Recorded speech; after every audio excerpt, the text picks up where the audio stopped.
Hello বন্ধুরা, good afternoon. আমি মিষ্টি।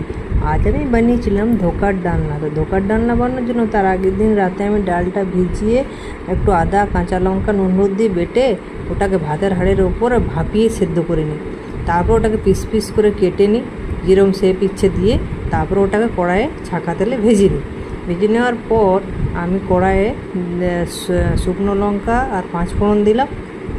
আর তারপরে যে আলুগুলো কেটে রেখেছি আলুগুলো আমি ভেজে নেবো ওই তেলটাতে। আলুগুলো যতক্ষণ ভাজা হচ্ছে একটু ঢাকা দিয়ে ভেজে নেবো আলুগুলো। তারপর আমি একটা মশলা পেস্ট করে রেখেছি, যেটা এটাতে দেওয়ার জন্য আমি পেস্টটা করে রেখেছি। সেটা হলো আদা, কাঁচা লঙ্কা আর জিরে বাটা।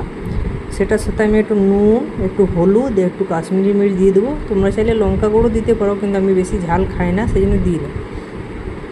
এবার এটা দেওয়ার পর আমি এটাকে মিশিয়ে রেখে দিলাম এক সাইডে। তারপর আমি একটু টমেটো গ্রেট করে নেবো। টমেটোটা গ্রেট করার পর ওটাকেও সাইডে রেখে দেবো। তারপর আমি এর আলুগুলো দেখে নেবো সিদ্ধ হয়েছে। তারপর এই মশলাগুলো আমি এই আলুগুলোর সাথে দিয়ে দেবো।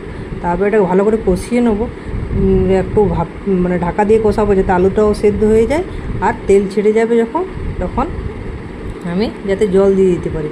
এটাকে দেখো আমি কষিয়ে নিচ্ছি ভালো করে। এবার তেল ছেড়ে দিয়েছে, একে দেখে নেবো একটু ভালো করে যে আলুগুলো সেদ্ধ হয়েছে কিনা। হ্যাঁ, আলুগুলো খুব সুন্দর সেদ্ধ হয়ে গেছে।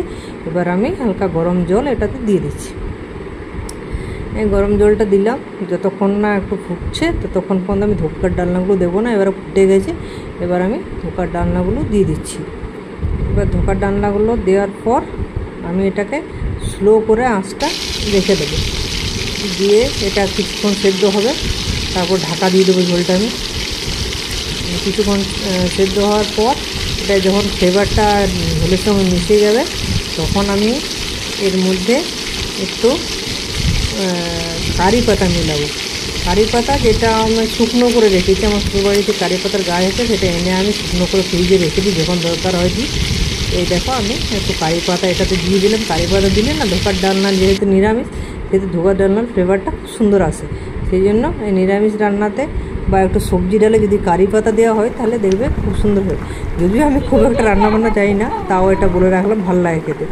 তারপর ফাইনালি আমার হয়ে গেল। তারপর লাস্টে আমি একটু ঘি আর একটু গরম মশলা দেবো। ঘি গরম মশলা তো চাই নিরামিষ রান্নাতে, তো ঘি গরম মশলা দিয়ে দিলাম। আমার রান্না রেডি। এটা হলো রান্নার ফাইনাল লুক, দেখে নাও। তোমরা ইচ্ছা করলে বানিয়ে খেতে পারো নিরামিষ দিন। খুব সুন্দর, এটা আমার মা খুব সুন্দর বানায়, মায়ের কাছ থেকে শিখেছি।